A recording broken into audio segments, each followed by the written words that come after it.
On va y répondre au fil de l'eau en fonction des différentes thématiques abordées. On est vraiment dans l'échange. Et enfin, pour que tout se passe au mieux et qu'on évite les bruits parasites, je vous invite à couper vos micros. Et je vois que c'est déjà fait, donc merci à tous. Place à la découverte. Marie-Pierre, est-ce que tu pourrais, pour commencer, nous présenter EP Éducation, s'il te plaît? Oui, bien sûr. Bonjour à tout le monde. Alors, EP Éducation, Camille disait qu'on se re-questionnait sur les sujets d'éducation. Aujourd'hui, EP Éducation, c'est la première alliance indépendante d'écoles et de centres de formation. Alors, sur l'image que vous voyez apparaître, vous voyez les chiffres clés qui parlent de ce que cette alliance représente. Quand on dit indépendante, ce n'est pas anodin parce que ça veut dire qu'on ne fait pas partie de grands groupes, ça veut dire que du coup, on n'appartient pas, on n'est pas soutenu par des fonds de pension, c'est qu'on a une indépendance d'action qui est important par rapport aux propos qu'on défend. Parce que notre propos, et il est compris dans notre nom, HEP, c'est de partager trois valeurs qui sont humanisme, entrepreneuriat, professionnalisme. Et ces trois valeurs qui sont aujourd'hui partagées par 35 écoles et centres de formation. On espère que d'autres nous rejoindront demain. Et ces trois valeurs, elles n'ont pas été choisies par hasard. Elles ont été choisies parce qu'elles font partie de l'histoire de chaque école et de chaque centre de formation. Et puis parce qu'on considère, chez EP Éducation, que ces valeurs, elles constituent une boussole pour faire face aux enjeux sociétaux et professionnels de demain. Alors, EP Éducation, quand on a rassemblé ces 35 écoles et centres de formation, on a posé, alors vous voyez à l'image, les différents logos d'écoles et de centres de formation qui sont présents, j'en profite pour le dire, sur plus de 25 campus en France, qui représentent une très large diversité de publics, puisqu'on va du bac-2 au bac+6. On accompagne 25 000 apprenants, des jeunes, mais aussi des adultes, des personnes qui sont des fois en transition professionnelle. Donc, EP Éducation, c'est tout cet univers-là. Et ensemble, on s'est donné une ambition. Alors, l'ambition qu'on s'est donnée, avec bien évidemment en prenant en compte nos trois valeurs qui étaient dans notre ADN, c'est de contribuer par le modèle éducatif qu'on invente et qu'on met en place, à accompagner nos étudiants, on dit des fois nos apprenants, pour que ce soit des femmes, des hommes, on va dire, accomplis, alignés avec eux-mêmes, les autres et les environnements, pour du coup prendre leur avenir en main et, pour celles et ceux qui le souhaitent, apporter une contribution positive à une société de demain qui serait fondée sur des valeurs universelles. Alors, de manière extrêmement concrète, notre ambition, on la déploie sur trois types d'actions, trois leviers. Le premier, c'est de mettre en place dans chaque école, chaque centre de formation, et on va en parler un petit peu plus longuement dans un moment, un parcours d'apprentissage pour révéler, développer et valoriser les compétences humaines. Le deuxième levier d'action, c'est d'animer un écosystème qui est porteur des valeurs HEP, et ça correspond bien à une des convictions d'EP Éducation, qui est de dire que l'éducation, le sujet éducatif, et pas la propriété unique de l'école, mais qui concerne toutes les parties prenantes de la société. Ça veut dire qu'à nos côtés, on a nos collaborateurs, bien sûr, des écoles et des centres de formation, mais on a des formateurs, des intervenants, des entreprises, des institutions qui participent aux apprentissages, et puis aussi et surtout qui œuvrent avec nous, puisqu'on a lancé une démarche d'innovation, et qui œuvrent avec nous pour travailler sur cette transition éducative. Et le troisième levier, c'est nos lieux d'apprentissage, ça veut dire des campus. Alors, c'est vrai que dans la période, c'est un peu particulier parce que, compte tenu de la crise sanitaire, nos campus vivent en fonction des consignes qui nous sont données. Mais nos lieux d'apprentissage, on en a plus de 25 en France, on veut que ce soit des lieux de partage d'expériences, de partage d'événements et qui facilitent l'ouverture d'esprit parce que ça va être un brassage multiculturel, multi-âge, multimétier. Donc ça, c'est nos trois leviers d'action. Et ce qui est intéressant, et je finis là-dessus, Camille, c'est que toutes ces actions, ces projets, on les conduit avec nos 35 écoles et centres de formation. Ça veut dire que c'est un fabuleux terrain d'expression et d'expérimentation pour voir l'impact de nos actions, les réajuster si besoin. Et c'est pour ça, Camille le rappelait en introduction, qu'aujourd'hui, on est heureux de ce moment parce que ça nous permet de partager vraiment en toute humilité un retour d'expérience et de voir avec celles et ceux qui ont envie, du coup, d'avancer avec nous, de voir comment on peut partager nos idées et nos pratiques. Voilà ce qui est Merci éducation. Marie-Pierre Voilà. pour cette première introduction. Est-ce que tu peux nous préciser ce qu'on entend par compétences humaines, comme c'est le sujet de la table ronde? Qu'est-ce qu'on met en fait aujourd'hui derrière compétences humaines? Alors, on est venu au vocable, au sujet, aux non-compétences humaines, en partant bien sûr de ce qu'on avait posé comme socle, qui étaient nos valeurs. Mais quand on pose des valeurs, je dis qu'est-ce que l'on en attend comme comportement ou comme compétences humaines. Et pour nous, les compétences humaines, ce sont les compétences qui ne sont pas copiables à moyen ou à long terme par un algorithme. Alors c'est vrai qu'on ne sait pas du tout ce que l'avenir nous réserve sur ce sujet-là, quelles seront les évolutions, mais pour nous, les compétences humaines, elles sont au cœur de la valeur ajoutée de l'individu, elles font sa singularité, elles expriment sa raison d'être, ce qu'il peut accomplir pour lui, apporter à l'autre. Je pense vraiment que les compétences humaines, c'est ce que chacun porte en soi et qui ne demande qu'à être activé, à être sollicité. Ok. Et pourquoi HEP en tant qu'acteur de l'éducation, vous vous êtes saisi de force avec force de ce sujet? Et pourquoi ces compétences sont si importantes aujourd'hui? Alors, pourquoi on s'est saisi de ce sujet chez EP Éducation? Alors, de manière évidente et de manière très simple, parce qu'on considère que c'est notre rôle en tant qu'acteur éducatif engagé. En plus, quand on porte une ambition comme on a pu le présenter, quand on dit qu'on a 3 valeurs dans notre nom, c'est un peu notre responsabilité sociétale, celle qu'on doit prendre, parce que se pose des questions un peu cruciales, c'est-à-dire comment on envisage, comment on contribue à un avenir, à un futur avec humanisme, avec entrepreneuriat, avec professionnalisme, quel futur souhaitable on a envie d'avoir, comment l'éducation peut y contribuer. Pour nous, le modèle éducatif que nous proposons permet de répondre à toutes ces questions de société et c'est notre manière d'accompagner les individus, les futures générations, les entreprises à prendre leur place, à agir dans ce monde, un monde qui est de plus en plus complexe. Et ça m'amène, Camille, à répondre à la deuxième partie de ta question. Pourquoi ces compétences humaines sont importantes aujourd'hui? Je dirais 2 choses.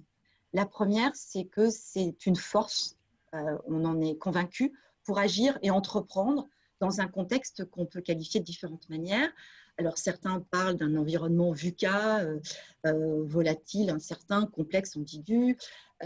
D'autres parlent d'ère de postmodernité, hypermodernité. Quel que soit le mot qu'on utilise, on voit bien, toutes et tous, que nous faisons face à des crises qui sont de plus en plus nombreuses, qui sont complexes, qui sont multiples, qui sont mondialisées, qu'elles soient sanitaires, environnementales, économiques. Les changements, il y a toujours eu des changements, mais ils se font de plus en plus nombreux, à une vitesse extrêmement importante et des fois avec dureté. On voit bien dans la crise sanitaire actuelle toutes les questions qui se posent, nouvelles, tous les jours et de fond.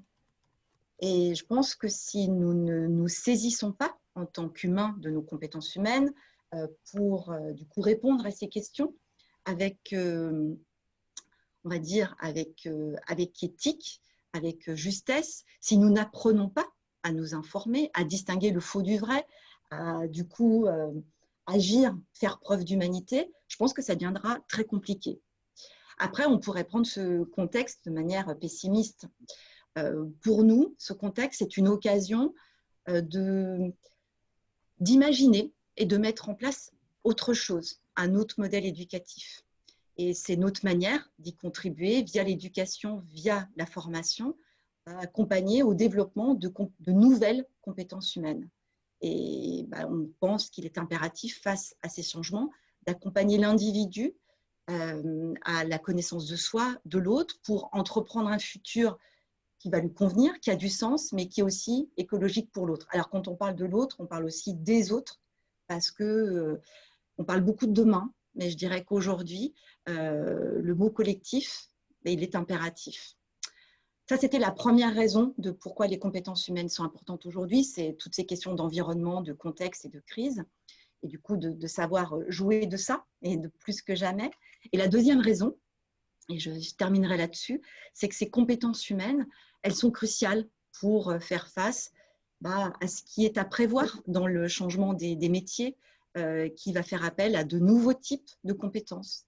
On le verra, alors je pense qu'on le mettra après dans le chat, tout ce qu'on cite comme source, mais il y a un rapport McKinsey qui a été publié en 2018 sur l'automatisation des métiers et qui indique que l'importance des tâches liées à l'interaction et à la réflexion va augmenter dans les prochaines années de 23%.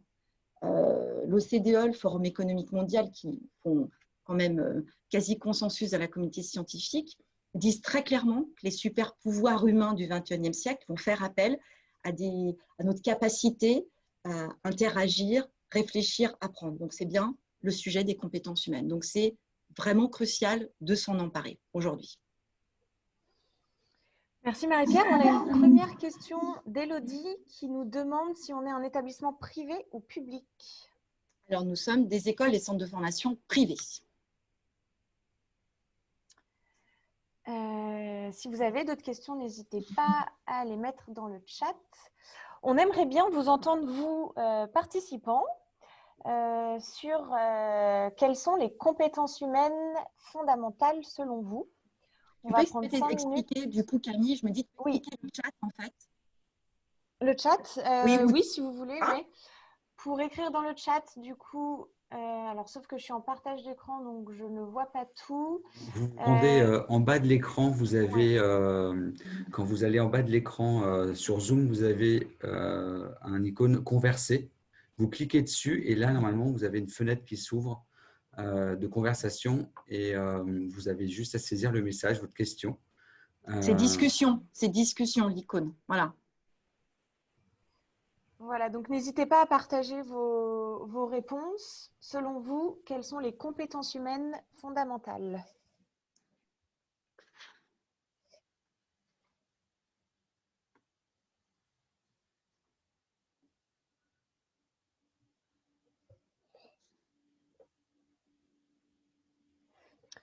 Alors, on a Sotia qui nous dit la communication, Nisrine qui nous dit échanger, ce point Renard qui nous dit l'empathie, Anaïs, ouverture d'esprit, écoute active, Marjolaine, curiosité, Élodie, collaboration, esprit critique, communication, créativité, Delphine, créativité, confiance en l'autre, Sotia, confiance, Juliette, curiosité, ouverture d'esprit, Chad, coopération, Sérenard, prise de recul, Juliette, imagination, Marie, en train de travailler sur le sujet, la liste est trop longue, en effet.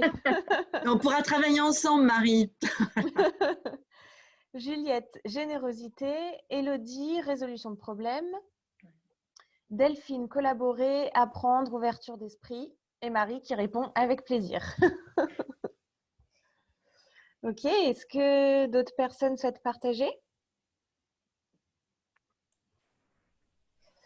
Alors, on va enchaîner pour vous parler de nos compétences humaines. Karine, du coup, est-ce que tu pourrais nous expliquer quelles sont les compétences humaines qui sont développées au sein des écoles et centres de formation de HEP Éducation, s'il te plaît? Et il y a juste une dernière réponse de Juliette qui dit « Tester et corriger, être flexible ». Ce qui est bien, c'est que sur le sujet, pour le coup, il n'y a pas de bonne et de mauvaise réponse. Donc, c'est plutôt intéressant. Et toutes les compétences que vous avez évoquées dans le chat, elles se combinent très, très bien aussi. Et on en retrouve certaines et d'autres se combinent tout à fait avec celles qu'on a retenues. Bonsoir déjà à tous. Au niveau des compétences humaines qu'on a développées, nous, au sein de HEP Éducation, les 5 phares sont d'abord la créativité, l'esprit critique. Alors, je ne sais pas si c'est de l'esprit critique ou un œil avisé qui m'amène à voir que HEP Éducation est écrit HEP Éducation. Mais pour le coup, voilà, ça peut être aussi une compétence sur le titre. La troisième, c'est l'éthique. on a perdu Karine, non?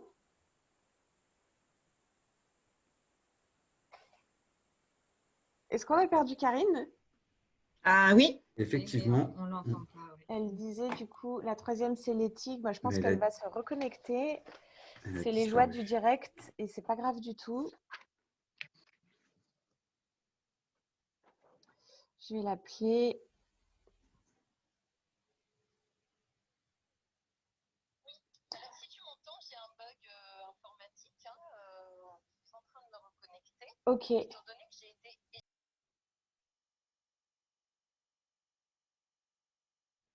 Tu veux que je...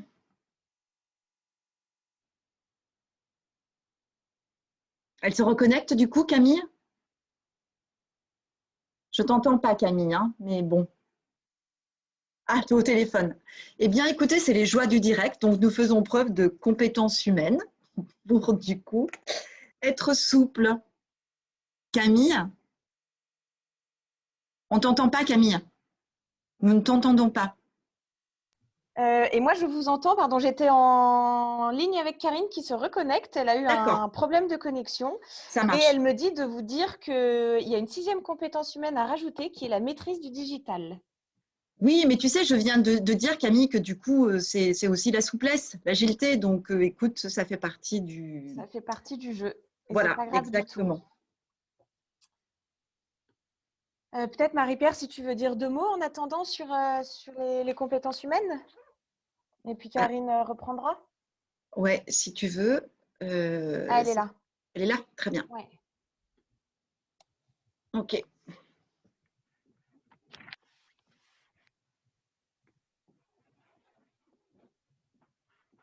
Formidable. Très Rebonjour bien. Karine. À nouveau, c'était un petit Voilà. teasing en fait. Donc, c'est ce que je te disais au téléphone. On devrait en ajouter une 6e, donc la maîtrise des outils digitaux et comment réagir quand ils s'éteignent et gérer son stress. Voilà. Donc, sur les 5 compétences, la créativité, l'esprit critique, l'éthique, la coopération et le leadership. Je vois qu'il y a des questions en parallèle. Camille, tu veux qu'on fasse comment? Tu veux qu'on y réponde? Vas-y, je te laisse continuer sur les 5 compétences et on les prendra après les questions. Ça marche. Alors, sur ces 5 compétences, pourquoi on a choisi ces 5-là plutôt que celles que certains d'entre vous ont indiquées, notamment dans le chat? La première raison, c'est pour ceux qui travaillent sur le sujet. En effet, il y en a pléthore et il fallait bien choisir déjà parmi ces compétences. Et au-delà de la blague, il s'agissait aussi de travailler sur des compétences qui pour nous répondaient le mieux à l'ambition de HEP Éducation dont Marie-Pierre a parlé tout à l'heure. HEP Éducation, c'est 3 valeurs, parce que j'ai vu la question dans le chat. H comme humanisme, E comme entrepreneuriat, P comme professionnalisme. Maintenant, pourquoi précisément ce choix de 5? Si on va un tout petit peu dans le détail, et on pourrait être assez long sur le sujet, on peut dire qu'il y a 3 grandes raisons, en tout cas 3 grandes typologies. Créativité, coopération et esprit critique. Cette première famille-là, ces 3 compétences-là, pourquoi on les a retenues? Parce que sur le sujet des compétences, en effet, tout le monde a plus ou moins un avis sur justement quelles sont les compétences qui seront essentielles au XXIe siècle. Pour le coup, sur ces 3-là, il y a un quasi-consensus. Alors, consensus, là aussi, Marie-Pierre, tu l'as dit tout à l'heure, du Forum économique mondial, de l'OCDE, mais on pourrait dire qu'il y a aussi un consensus entre nous. Intuitivement, on voit bien que dans l'univers qui est le nôtre, comment on peut innover, s'adapter, rebondir si on ne fait pas preuve de créativité. Alors là, on est sur une créativité qui est un peu réactive, mais il s'agit aussi de travailler sur une créativité un peu proactive et se mettre en situation d'avoir des réflexes de créativité en permanence. Sur l'esprit critique, là aussi, ça peut paraître une évidence pour beaucoup d'entre nous. On voit bien qu'on est tous soumis à une quantité d'informations qui est devenue complètement exponentielle, que face à ces informations, on a parfois du mal à faire le tri. On peut tomber dans le piège des informations erronées, parcellaires, on peut tomber dans dans le piège des partis pris extrêmement simplistes et même dans des rouages de manipulation, d'où l'intérêt de l'esprit critique. Et puis, sur la coopération, on est vraiment sur la compétence du siècle qui correspond à l'archétype postmoderne de notre société. Comment travailler aujourd'hui, si ce n'est dans une relation à l'autre qui apporte une vraie valeur ajoutée au travail. Ça, c'est pour ces trois premières familles. L'éthique, pourquoi on a pris l'éthique? Parce que l'éthique, elle marque vraiment l'importance des valeurs dans la conduite des actions individuelles et collectives. Et les valeurs, pour le coup, c'est un sujet qui nous est cher au sein de HEP Éducation. Là aussi, c'est un sujet qui est complexe, l'éthique, parce que l'éthique n'est pas la morale. Il ne s'agit absolument pas, d'ailleurs, de s'inscrire dans une notion de bien ou de mal, mais de prendre conscience des principes moraux qui vont guider nos prises de décision, qui vont nous guider au niveau des actions, pour pouvoir orienter notre prise de décision. En gros, il ne s'agit pas de dire voilà une bonne, une mauvaise décision, même si on pourrait le penser, mais en tout cas, quels sont les mécanismes moraux qui m'ont amené à prendre tel type de décision? Comment cette éthique personnelle, elle va rentrer en résonance aussi avec une éthique collective? Elle est compatible avec une éthique collective et même une éthique environnementale. Et donc, aborder le champ aussi de cette éthique qui va de l'éthique individuelle à l'éthique environnementale. Et la dernière, c'est le leadership. Alors, j'ai vu rapidement qu'il y avait une question là-dessus. Là aussi, le leadership, c'est une compétence qui, pour le coup, s'il y a plusieurs personnes qui travaillent dans le milieu de l'éducation, c'est une compétence qu'on aborde énormément dans les écoles, dans des diplômes. Il y a 1001 interprétations du leadership. À ce niveau-là, on n'est pas du tout, en tout cas dans un leadership paternaliste ou un leadership individuel, au sens je vais travailler uniquement comment guider des individus, c'est je marche et vous m'accompagnez, vous me suivez derrière. C'est pas une vision noble du leadership, mais c'est pas tellement celle qu'on partage.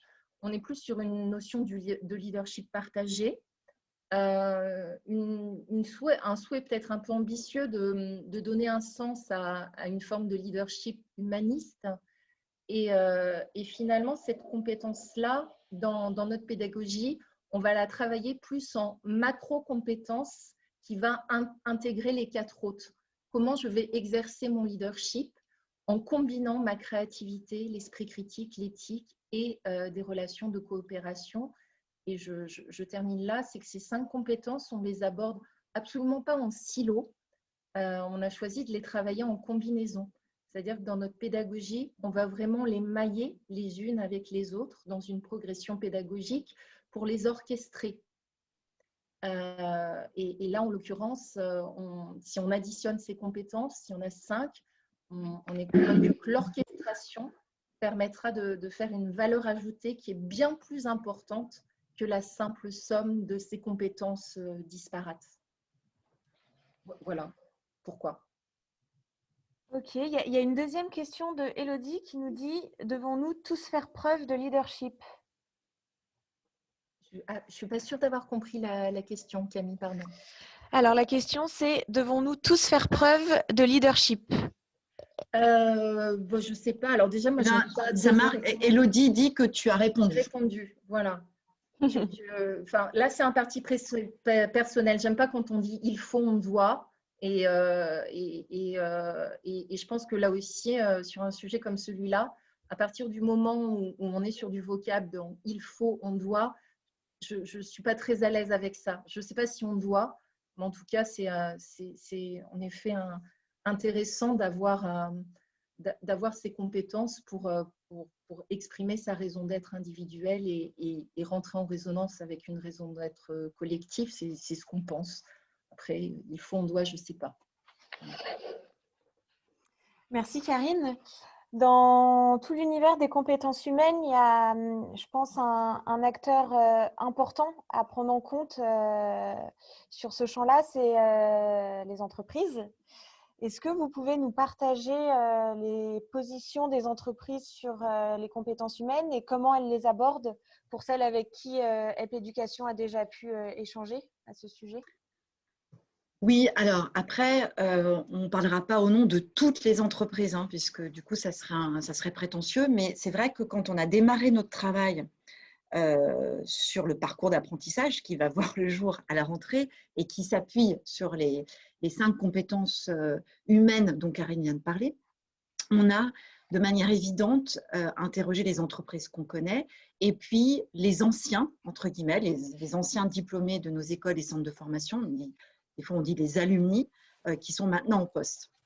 Alors, ce qu'elles nous ont dit sont les choses suivantes. Les entreprises, d'abord, c'est qu'elles intègrent ces compétences humaines dans leurs actions et leurs stratégies de ressources humaines, et notamment au moment du recrutement. Elles intègrent ça pour, entre guillemets, évaluer la justesse d'un recrutement.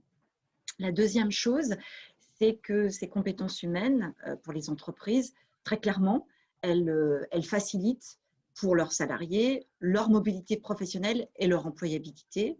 Et puis, autre élément, et qui est de plus en plus important, et c'est heureux, c'est que les entreprises utilisent, entre guillemets, ces compétences humaines pour mesurer, pour évaluer la performance des fonctions managériales en tant qu'accompagnateur d'équipe. Donc ça, c'est important de voir comment elles s'en sont emparées et elles nous ont dit qu'effectivement, ce sujet qu'on avait engagé était crucial. On a aussi interrogé nos anciens, donc diplômés de nos écoles et de centres de formation, et qui rejoignent le propos des entreprises sur l'importance de ces compétences. Et peut-être on avait un court extrait d'interview, je crois, Camille, hein, c'est ça? Oui, du coup, je vais départager mon écran et Fabien, je te laisse la main pour projeter la vidéo.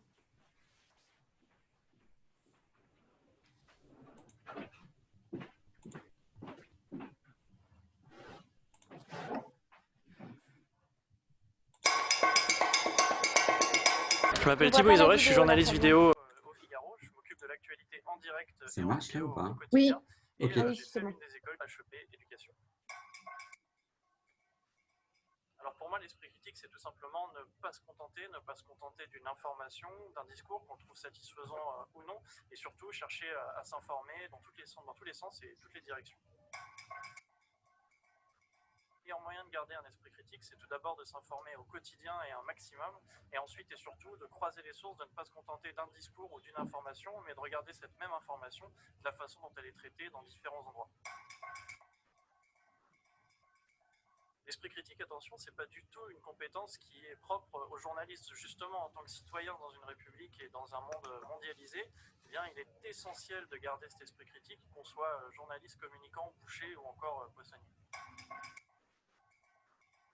C'est Antonin Bernard, je suis un ancien étudiant d'une école membre du groupe HEP Éducation. Donc aujourd'hui, je suis gérant d'entreprise et en même temps, je m'occupe de la Why Not Factory.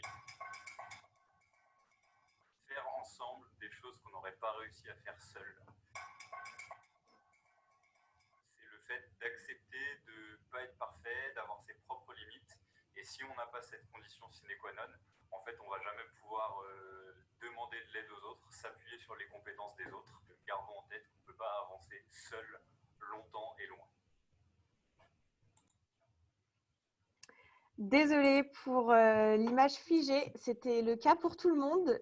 Une fois de plus, ce sont les aléas du direct, on s'excuse. Alors écoute, c'est pas donc vous aurez le plaisir de voir à la maison, puisque ça on pourra, je plaisante, mais on pourra mettre sur le lien dans le chat ou les éléments.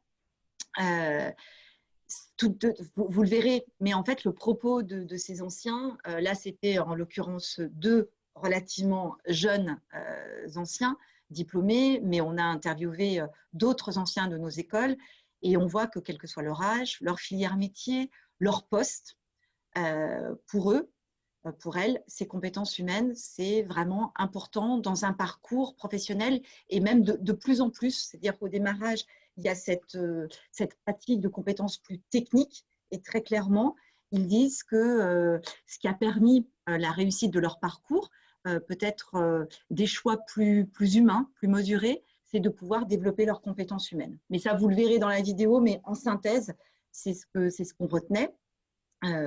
Parce que, et puis je finirai par une autre, entre guillemets, une autre population, c'est que là, comme le disait Camille, on s'est intéressé à ce que les entreprises qui demain vont intégrer de nouveaux apprenants, qui déjà réfléchissent au développement des compétences de leurs collaborateurs et comment les compétences humaines contribuent à leur performance d'entreprise, mais performance au sens global, réussite humaine. C'était important de voir justement nos anciens qui étaient en poste, le parcours qu'ils en avaient fait. Mais ce qui est intéressant, c'est qu'on a interrogé nos étudiants, nos nouveaux étudiants.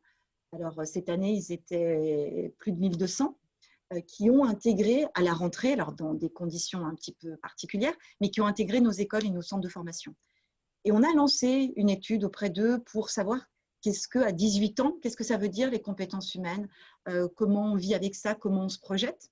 Et 92% d'entre eux nous ont dit très clairement que conduire, suivre un apprentissage par les compétences humaines, pour eux, c'était vraiment un atout dans leur futur parcours professionnel.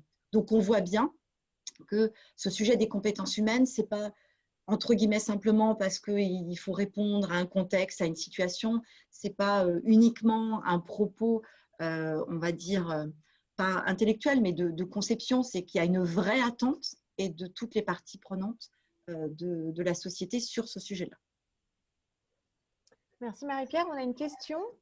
Comment apprendre des compétences qui sont souvent acquises avec l'expérience et à quel moment de sa vie? Je réponds? Vas-y, tu veux répondre, Karine? Ouais. Question. Alors, je dirais qu'il y a potentiellement différents points dans cette question, de mon point de vue. Il y a la question du lieu d'apprentissage qui est sous-jacente. Et là, en termes de lieu d'apprentissage, c'est vrai qu'on peut apprendre de mille et une façons, que ce soit dans une école, mais dans un parcours de vie, dans des expériences personnelles ou professionnelles. Donc, l'apprentissage ne se cantonne pas dans le lieu de l'école. Au-delà du lieu, on apprend à tout âge. On a travaillé notamment au sein de notre cellule d'innovation avec un neuroscientifique qui nous expliquait qu'en plus, avec la plasticité cérébrale, c'est la fin du mythe que quand on vieillit, on perd des neurones. Eh bien non, on peut apprendre parfaitement à n'importe quel âge. Donc là, il n'y a pas d'âge. Et puis ensuite, il y a mille et une façons aussi d'apprendre. Et je pense que c'est aussi le point de votre question. Dans le parcours pédagogique qu'on va développer sur les compétences humaines, il y a cette notion d'expérientiel qui sera au cœur de notre modalité pédagogique, comme de beaucoup d'écoles d'ailleurs. Pour être un peu précis sur ce sujet, quand on va aborder le sujet de le parcours pédagogique sur les compétences humaines, on ne rentrera jamais dans une notion d'un point de vue théorique. On va toujours placer nos apprenants dans une situation immersive et expérientielle. Et ensuite, il y a un éclairage et des éclairages qui sont un peu plus théoriques, entre guillemets. Et puis, au-delà de ça, on va, dans tous les travaux, les cas d'études sur ces sujets des compétences humaines, on va travailler sur des cas réels et non sur des cas fictifs, des cas d'entreprise. On travaille main dans la main avec différents partenaires et notamment Ashoka. Et l'idée, c'est qu'on puisse travailler aussi avec eux sur des vrais cas d'entrepreneuriat social, des vrais cas d'entreprise. Donc, on peut apprendre, bien sûr, de mille et une façons. L'expérience est quelque chose qu'on reconnaît pleinement. Et bien sûr, l'apprentissage ne se cantonne pas au sein de l'école dans un cours classique. Je ne sais pas si j'ai répondu correctement à la question, mais en tout cas. Si, c'est bien. Marie-Pierre, Alors, il y a quelqu'un qui nous dit merci. Marie-Pierre, Rien à ajouter. Ok, super. On aimerait bien vous entendre maintenant sur comment vous vous emparez de ce sujet au sein des écoles et centres de formation du réseau EP Éducation. De manière concrète, comment vous faites pour travailler dessus, pour le rendre tangible et le diffuser dans l'ensemble des écoles et centres de formation? Alors, déjà, on doit être très, très clair, c'est que, en fait, les écoles et les centres de formation qui existent, qui sont membres de EP Éducation à aujourd'hui, existent depuis très longtemps et avaient déjà intégré les compétences humaines, notamment les 5 dont Karine a parlé, dans leur cursus respectif, que ce soit en termes de contenu ou que ce soit en termes de modalités. Et les étudiants étaient déjà, par divers, on va dire, programmes pédagogiques ou divers événements, amenés du coup, à faire preuve de créativité, etc. etc. Ce qui nous a semblé important, parce que le sujet des compétences humaines n'est pas nouveau, c'est ce qu'on dit. Des fois, on parle de soft skills, ça fait un moment qu'on en parle. Voilà, ça peut sembler être un sujet, entre guillemets, à la mode, ou voilà, qu'il est bon d'agiter. Et effectivement, on a voulu aller plus loin, en sachant que chaque école avait déjà déployé des choses dans son école, en fonction aussi du métier auquel il préparait. Mais on a voulu franchir un pas, et le pas, il est franchi cette année, en inscrivant de manière extrêmement lisible, tangible, un parcours d'apprentissage qui va être un socle commun, qui va être commun du coup à toutes nos écoles, tous nos centres de formation, qui fait qu'un apprenant, qu'il soit sur 1 ou 25 campus, il va suivre ce parcours d'apprentissage. Et pourquoi on a voulu aller plus loin? Pour le rendre solide, pour du coup l'inscrire de manière visible. Ce n'est pas anodin, il va représenter 20% de chaque année, de chaque programme, de chaque école ou chaque centre de formation. Ça représente 106 heures chaque année, qui sont dédiées aux compétences humaines, avec du coup une progression pédagogique sur les 5 familles dont Karine a parlé. Donc ça, c'est le pas qu'on a franchi, c'est de le rendre tangible pour que les apprenants aussi, entre eux, puissent en parler, puissent échanger au-delà de compétences qu'on pouvait développer dans son école par rapport à un métier.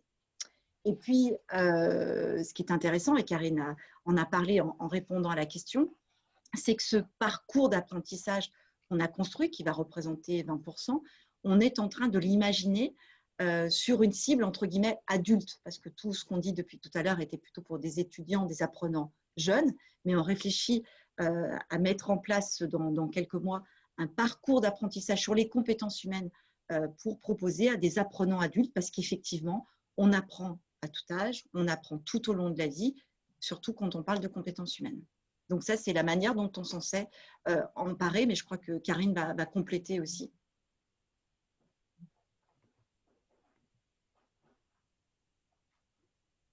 Il faut maintenant. Donc, maintenant. Sur ce parcours pédagogique, alors déjà dans le cadre global, c'est vrai que vous soyez dans l'univers éducatif et de mille et une façons, on voit bien que sur le sujet de ces compétences qu'on les appelle soft skills, compétences comportementales, compétences humaines, on se rejoint. Il y a énormément d'écoles qui ont commencé à travailler, à aborder ce sujet et à le faire vivre au sein de leur apprentissage. Et ça, c'est plutôt une bonne chose. Je ne suis pas certaine d'ailleurs qu'il y ait une façon meilleure qu'une autre de l'aborder. En tout cas, il y a mille et une façons d'aborder le sujet. Mais en tout cas, c'est une tendance qui est plutôt positive pour le monde de l'éducation. C'est que les écoles vont sur ce terrain-là. Maintenant, nous, on s'appelle HEP Éducation, enfin EP Éducation. On a un parti pris sur 2-3 valeurs et donc une lecture et des partis pris forcément pédagogiques dans la façon dont on va travailler ces 5 compétences. Du coup, on a vraiment travaillé sur 2 axes. Le slide est arrivé un peu tôt, mais c'est pas du tout gênant pour moi. Par contre, je l'aborde juste dans une seconde pour ne pas vous brouiller la lecture. C'est le 2e axe de la façon dont on a abordé ce parcours. Le premier axe, c'est au niveau de la conception. En 2018, on a commencé à travailler et à réfléchir sur l'innovation pédagogique. Ça voulait dire quoi et comment on pouvait créer de l'innovation pédagogique dans nos écoles. Et on a créé une cellule d'innovation ouverte avec des partenaires, des acteurs qui sont engagés dans le monde de l'éducation, en tout cas, qui est un sujet qui est important pour eux. Marie-Pierre le disait tout à l'heure, on considère que justement, L'éducation est un bien commun et donc tout le monde peut avoir un parti pris et réfléchir sur les sujets éducatifs. Dans l'approche de conception de ces modules, on a exactement ce même principe d'ouverture. Il ne s'agit pas de demander à une personne d'écrire sa vision de la créativité, sa vision de l'esprit critique. On est sur de la conception partagée avec des auteurs multiples. Sur une compétence, si je prends l'exemple de la créativité, on va avoir potentiellement sur une compétence qui va durer 20 heures en termes d'enseignement, on va avoir une dizaine d'auteurs qui vont potentiellement travailler sur ce sujet-là. Pour plein de raisons. Parce que c'est très, très difficile d'avoir une approche unique sur des sujets comme ceux-là. Parce qu'une approche unique pourrait nous faire tomber dans le piège d'avoir une approche un peu subjective, voire dogmatique. Et puis en plus, on est sur des compétences humaines, donc si on n'arrive pas à créer quelque chose en coopérant nous-mêmes, il y aurait un petit décalage entre la façon dont on conçoit les choses et ce qu'on enseigne. Donc il y a aussi une question de cohérence. Ça, c'est le premier axe, c'est vraiment cette notion de conception collective. On a depuis plusieurs années des partenaires. Ashoka, qui est à l'initiative de Festival de l'Apprendre, est un de nos partenaires, mais également l'Institut des Futurs Souhaitables, le Centre d'excellence en biomimétisme. On travaille main dans la main avec ces partenaires pour notre innovation pédagogique. Au niveau des contenus, maintenant, c'est le deuxième axe et la deuxième approche qu'on a retenue sur ces compétences humaines. Dans la façon dont on va travailler ces modules et ces 5 compétences, on aura systématiquement 4 grands fils rouges qui vont venir rythmer la façon dont on les aborde. Au-delà des contenus, bien sûr, techniques, les cas d'études, les immersions. Ça, en plus de tout ça, on aura ces 4 fils rouges sur chacune des compétences. Le premier fil rouge, il portera sur la systémique et la complexité. Et on aura en effet dans ces modules une introduction à la pensée complexe et systémique. Pourquoi? Parce que, et tu l'as dit tout à l'heure Marie-Pierre, il s'agit en effet d'aborder ces 5 compétences, de les orchestrer, mais de les orchestrer aussi dans l'environnement qui est le nôtre, qui est certes complexe et qui est changeant. Hein. La période actuelle, sans revenir dessus, le montre bien. Donc ça veut dire quoi orchestrer ces 5 compétences dans des environnements qui sont complexes et changeants? La plupart des cas et des angles qu'on va prendre dans les situations expérientielles qu'on a retenues vont porter sur ce type d'environnement. Le deuxième fil rouge, c'est qu'on va commencer le parcours pédagogique par un travail sur la raison d'être individuelle. Il s'agira justement de définir, il n'y aura pas une obligation d'accoucher d'une raison d'être individuelle dès le départ, ça va mûrir au fil du temps et il y aura un accompagnement sur le sujet. Mais en tout cas, pour nous, ce qui est important, c'est de définir cette raison d'être individuelle. Qu'est-ce qui va donner du sens à mon parcours d'apprentissage, à mon parcours individuel, à mon parcours professionnel? Comment ces 5 compétences, elles vont nourrir, enrichir ma raison d'être individuelle? C'est quelque chose qui jalonnera aussi ce parcours. Le troisième fil rouge qui porte sur des temporalités et des approches culturelles variées. Là aussi, on parle de compétences humaines, on en parle aujourd'hui, certes, mais il nous paraissait important d'ouvrir là aussi notre esprit sur ça veut dire quoi chacune de ces compétences dans l'Antiquité. C'est comment on a commencé, à partir de quel moment on a commencé à parler d'esprit critique, de coopération, on y a donné quel sens à l'époque, ça veut dire quoi aujourd'hui, et si on se projette dans un futur de 15, 20, 30 ans, un peu prospectiviste, comment on pourrait utiliser ces compétences et qu'est-ce qu'elles pourraient apporter à un individu. Donc là aussi, ces notions, ce triptyque passé, présent, futur, donc on va travailler avec une historienne des compétences, un prospectiviste des compétences.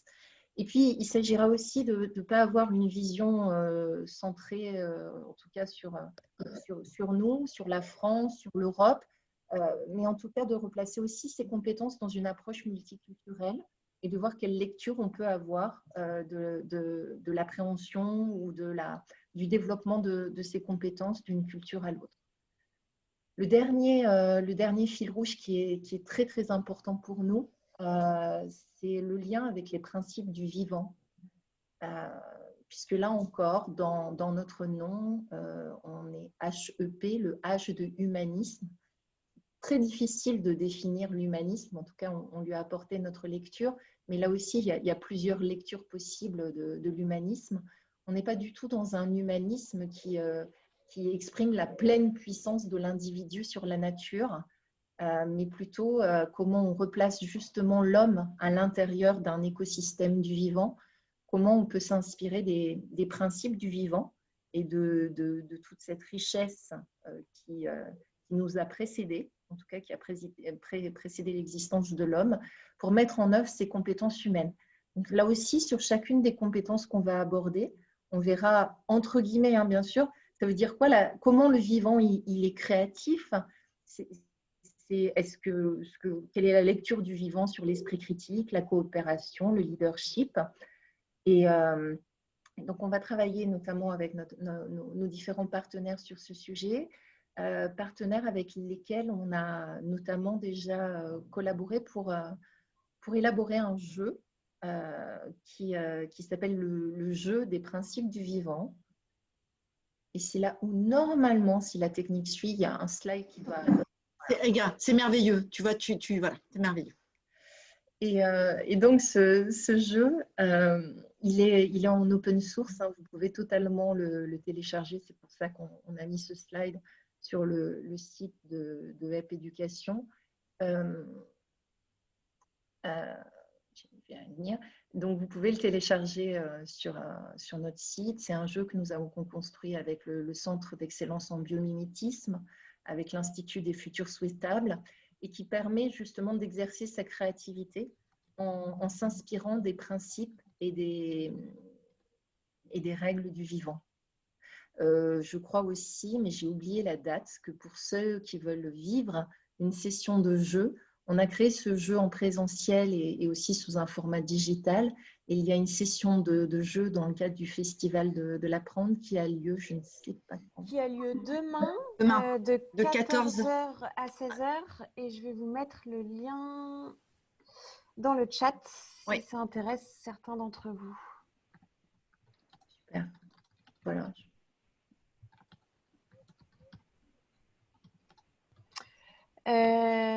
Super, merci Karine. On a une question d'Élodie.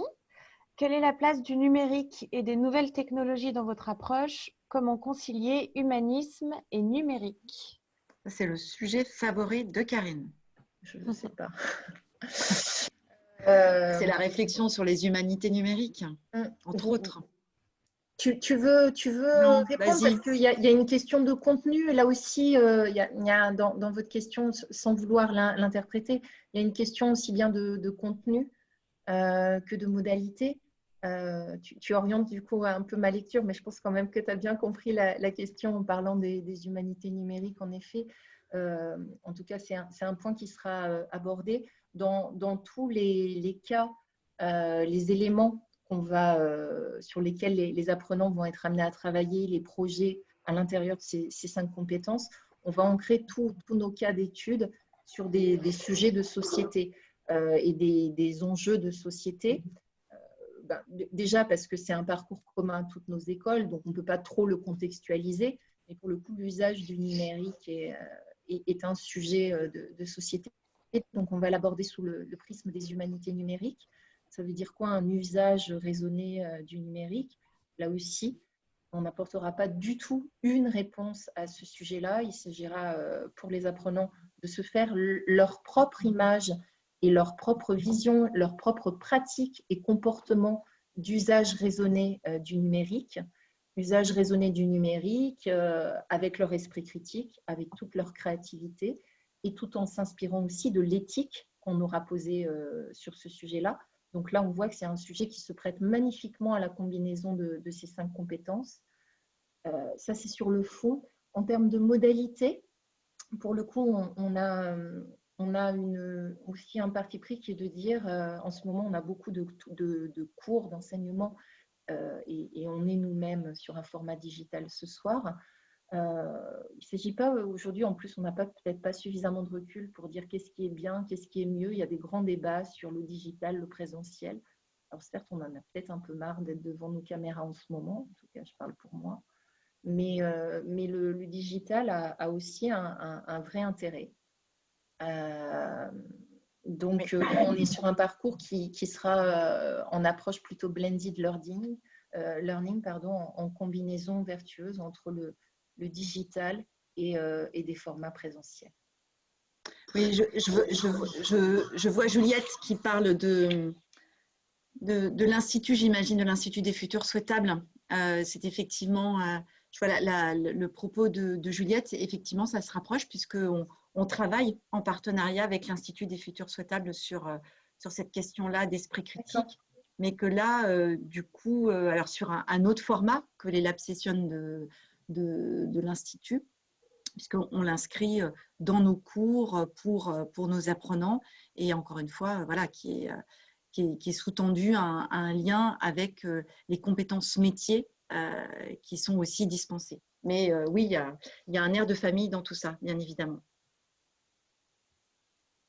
Oui, alors nous, on n'a peut-être pas 20 ans d'expérience. Hein. Non, mais ce que je vois le chat. Juliette dit que j'ai fait l'Institut et c'est le parcours qu'on a suivi avec Karine et puis sur lequel voilà, on est engagé avec l'Institut, notamment d'ailleurs, puisque Karine vient d'en parler sur le jeu des principes du vivant, en fait, on a pu la mentionner. Voilà. Après, dans les questions, je crois je ne sais pas si on finira là-dessus, mais il y a les questions aussi, le débat qui est ouvert entre, et qu'on n'oppose pas, hein, c'est ce que disait Karine, entre humain et intelligence artificielle, c'est-à-dire on en parlait tout à l'heure, il ne s'agit pas d'opposer, mais de voir, et c'est bien l'enjeu, comment on combine tout ça de la manière la plus vertueuse possible. Voilà. Et c'est là où ça interroge l'esprit critique, la capacité à savoir s'informer, à savoir distinguer le faux du vrai, etc. Enfin, voilà, ça regroupe tout ça. Il y a des discussions entre Juliette et Karine qui se mettent en place. Oui, mais je confirme, régalez-vous, hein, Juliette, c'est top. Voilà, c'est vraiment top. Il est 18h58. S'il y a une dernière question, c'est le moment de la mettre dans le chat. Et sinon, on va prendre un petit temps de clôture. Déjà, je tenais à vous remercier, Marie-Pierre et Karine, pour cet échange. C'était super intéressant. J'espère que les participants ont apprécié également. Il y a Juliette qui nous demande comment Alors, moi, aider. je retiens, je vois Juliette, je vois Elodie, j'avais vu Marie tout à l'heure. Et voilà, donc, comment aider? Super, merci pour cette présentation. Bah, écoutez, merci à vous. Et je pense que dans le chat, on mettra les coordonnées, comment nous joindre, en fait. Parce que on peut imaginer des sujets, et là, au-delà du plaisir, mais des sujets qui peuvent être intéressants à faire avancer. Voilà. Oui. Donc, on va vous mettre les coordonnées et voilà, parce qu'on voit bien que le sujet des compétences humaines est vaste, que les réponses sont vraiment multiples. Donc, c'est bien, puis je te laisserai conclure, hein, Camille, mais je pense que c'est bien s'il y a eu toutes ces questions et les passerelles qui peuvent s'ouvrir pour imaginer des projets, vous faire peut-être monter à bord de certaines initiatives qu'on a et réciproquement. Ça sera vraiment avec plaisir. Ouais, on est vraiment preneurs de pouvoir échanger avec vous tous sur ces sujets. Du coup, je vous ai mis mon adresse email dans le chat. Également, vous devez l'avoir dans vos mails parce que j'ai envoyé un mail de confirmation hier soir. Donc, vraiment, n'hésitez pas à nous contacter. Deux petits mots concernant le Festival de l'Apprendre. Il y a d'autres ateliers et conférences qui se tiennent tout au long de la semaine et jusqu'à dimanche. Donc, si vous souhaitez y participer, vous pouvez encore vous inscrire. Je vais vous partager le lien également dans le chat. Il y en a vraiment sur tous les thèmes en lien du coup avec la thématique apprendre à prendre soin de soi, des autres et de la planète, en journée et en soirée. Le festival est organisé par la Maison de l'Apprendre qui est une association. Et la Maison de l'Apprendre vit sur les dons et les subventions. Donc si vous souhaitez contribuer financièrement, c'est également possible. Je vous mets le lien dans le chat. Et un grand merci à chacun de vous pour votre présence de toute la part de l'équipe HEP Éducation. On était ravis de pouvoir vous partager ce retour d'expérience et on a hâte de vous retrouver pour échanger en direct si vous le souhaitez. Merci à tous et très bonne soirée. Bonne soirée. Bonsoir. Merci, bonne soirée. Au revoir.